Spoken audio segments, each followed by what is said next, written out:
I've been an inclusion specialist with KIT for about 4.5 years now.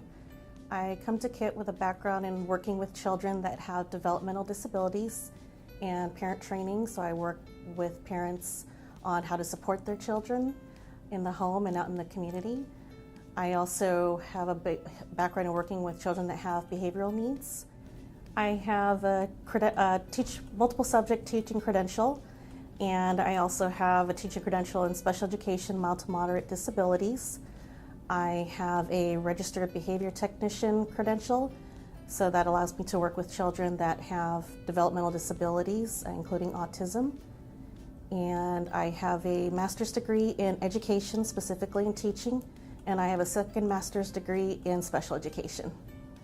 I came to KIT because I wanted to see how else I can support these children that do have special needs and their families, as well as the people who work with children on a day-to-day basis.